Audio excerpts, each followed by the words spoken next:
ริญญาหวังพวงมีว่า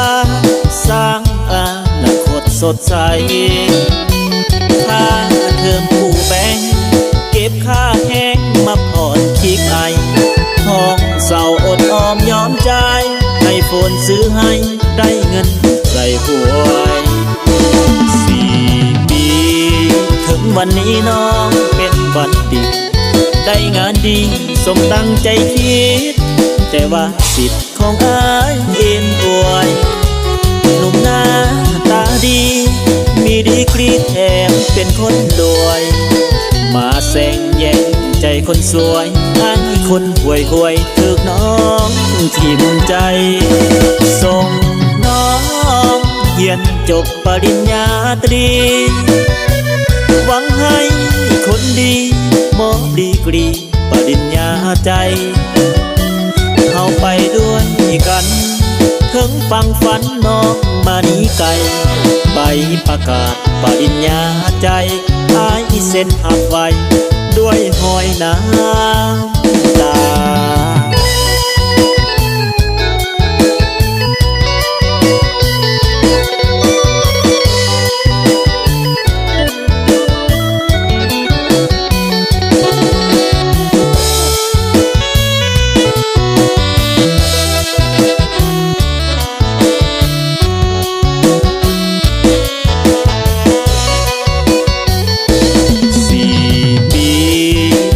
วันนี้น้องเป็นบัณฑิตได้งานดีสมตั้งใจคิดแต่ว่าสิทธิ์ของอายเอ็นอวยหนุ่มหน้าตาดีมีดีกรีแถมเป็นคนรวย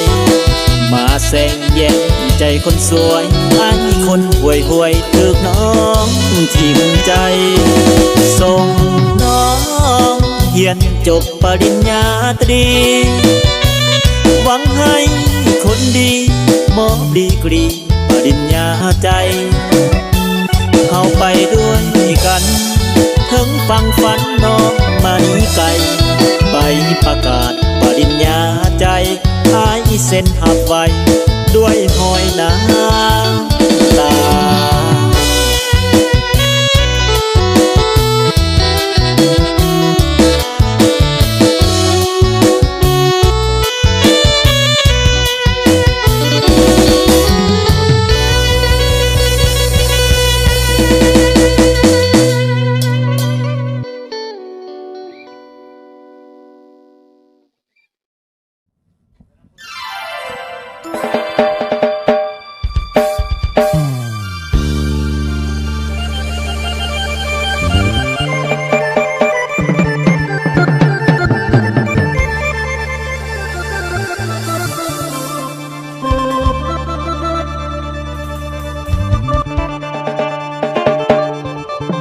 คิดฮอ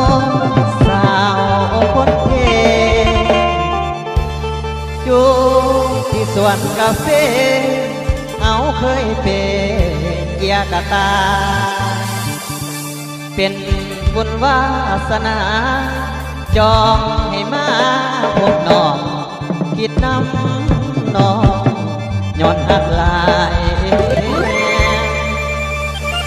ละจังเป็นเฮ็ดให้อายน้ำตาหลังนิดไหล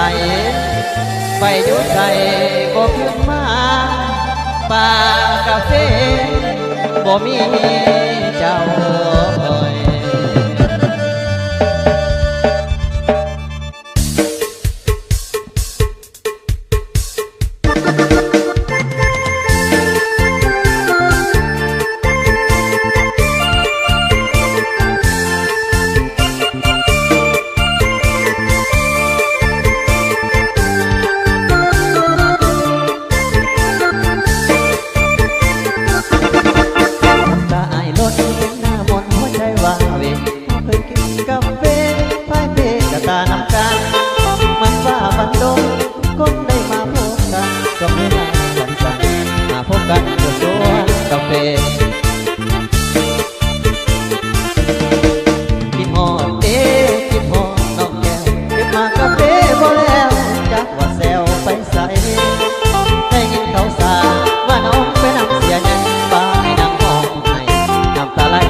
เฟ่สาวคนเท่ชมกาแฟอยู่บ้านห้วยเตาฟ้าไอเงาของห้วยตาน้องตาจงสองหางนักแอทาอยู่ในฟ้าจุดสวงเขามาสวงล้วนนี้ไปจงคนเงินน้อยของห้วยหมดทาสัญญาห่างหายเอาไปอยู่ใสเสียชื่อกาแฟเขานั้นมีรถใหญ่มีเงินทองของให้เจ้ากลับไปนำเขาสวนกาแฟอยู่ที่บ้านห้วยเตาจิบสวนกาแฟอยู่ที่บ้านห้วยเตาผู้บ่นอนน้องสาวว่าให้พวกเราน้ำตาไหลนองมากาแฟสุกอีกเป็นหัวซองให้นักคอยคองน้องด้วยใจอ้างว่าจะให้สัญญาว่าสิเดียวกาแฟกาแต่วันนี้วันหน้าจะทางดูใสออกมาบ้านห้วยเตาเห็นเมืองฟ้าซองได้พบนวลน้องตอนมาเก็บกาแฟมีความสัมพันธ์กันยังโอเคคิดว่าเป็นบุพเพวาสนาได้มาพบพา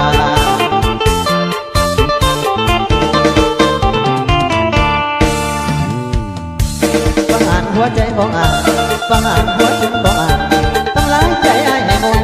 เสียสูญยอดคิดหมดน้องได้ลงก็ยังว่าคอยเจ้ากลับมาหัวใจว่าลืมสูญกาแฟแล้วก็น้อง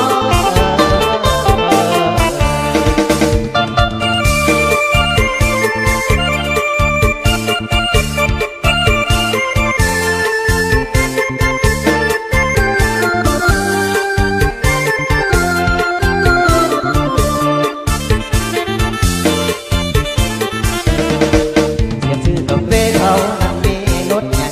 มีของของให้เจ้ากลับไปนำเขาสวนกาแฟอยู่ที่บ้านห้วยเตาจิบสวนกาแฟอยู่ที่บ้านห้วยเตาผู้บ่นอนน้องสาวว่าให้พวกเราน้ำตาไหลนองมากาแฟทุกที่เป็นหัวซองให้นางคอยคองน้องไว้ใจอ้างว่าเอาเคยสัญญาว่าสิเก็บกาแฟกาเจ้าเคยสัญญาว่าสิเก็บกาแฟกาแต่วันนี้นวลน้ำไม่ผ่านตัวใสบ่มาบ้านห้วยเตาเขตเมืองปากซองได้พบนวลน้องตอนมาเก็บกาแฟมีความสัมพันธ์หักกันยังโอเคคิดว่าเป็นบุพเพบุญวาสนาได้มาพบผ่าน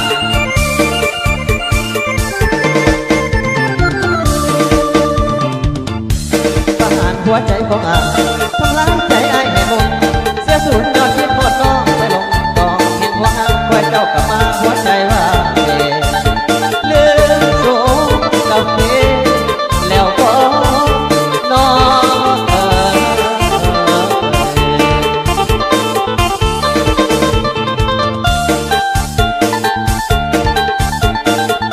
เอามิตรดำได้เพลงใหม่ๆเป็นเนาะโอ้ก็ได้เยี่ยมมาเลยเนาะ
สาวมือสองเที่ยวได้บอกเด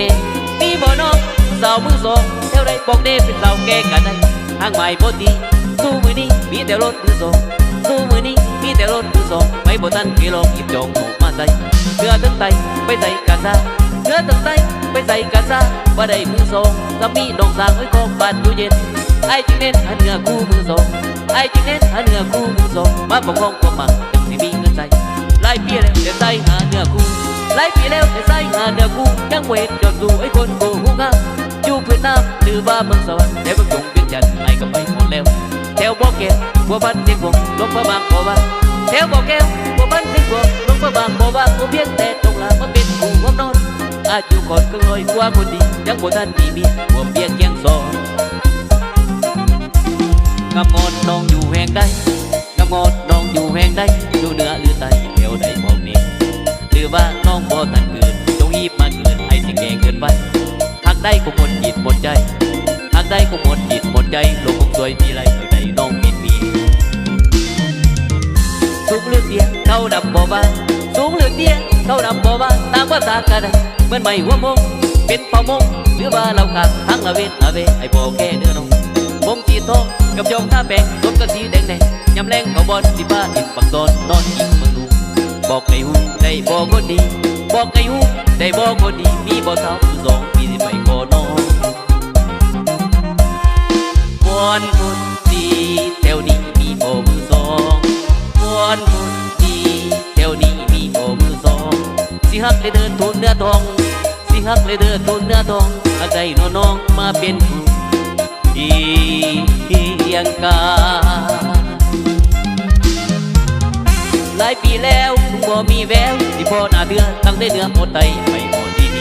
หรือว่าดีอยู่บ้านเพื่อนเมืองไกลหรือว่าน้องอยู่บ้านเพื่อนเมืองไกลที่เป็นนางสาวไทยให้บ่ดีเด้อน้องเด้อน้องผู้เด้อน้องเด้อน้องเด้อน้อง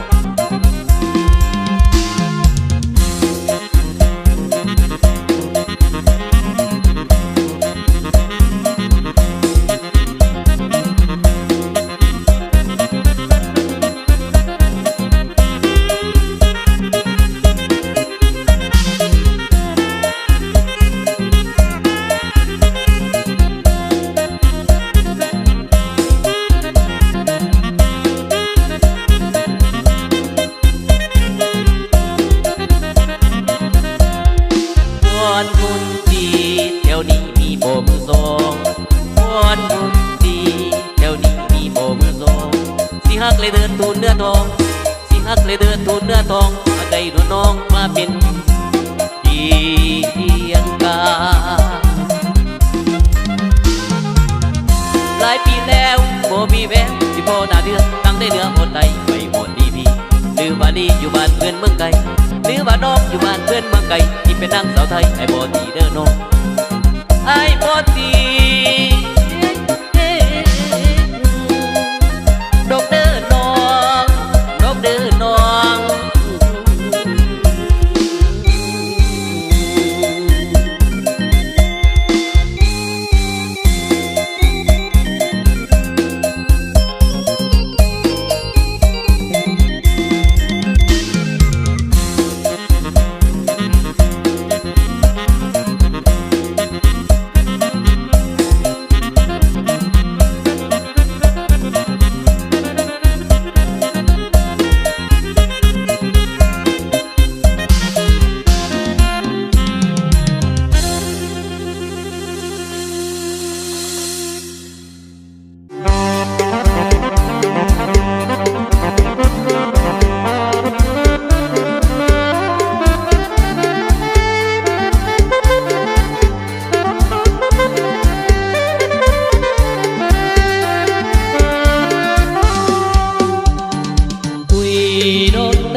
บ่แม่นคนเมาแต่เป็นเสียงน้องจง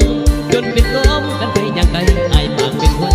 นำบทปากกับเสียงจงมาแทนนำบทปากกับเสียงจงมาแทนทั้งกระเด็นความหมักแห้งน้องตื่นมาจอมหาที่ความสิจมมืดตาขึ้นหาที่ความสิจมยิ่งบางคนเมื่อบ่พร้อมก็หายตายบ้านมาแห้งบ่ได้แกล้งแสดงว่าสุขเขาเอาความจริงมาแย่งแต่งกดมาเบาจมบอกสาวเพราะบ้านพี่เขาเศร้าสายไปคำสำลงกูอยากควยหน่อยแอวดงลงที่เกมมีบ่จมลงที่เกมมีบ่ถ้ามีแล้วคงสิโกเอาคนดีขึ้นเวทีกีฬาเสียงเบาเสียวดังไปแข่งจงมันขึ้นหดเย่งแรงเศร้าดวงใจคงสิได้รางวัลใหญ่กับเพื่อนคงสิได้รางวัล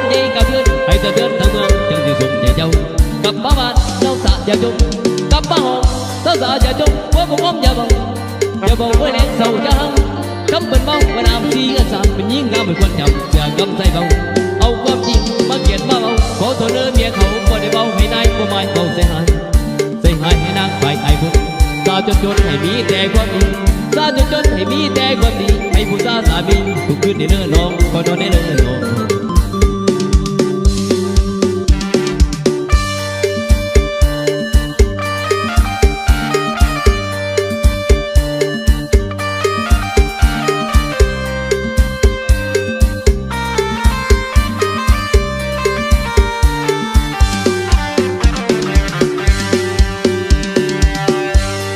ลงสี่เกมมีบ่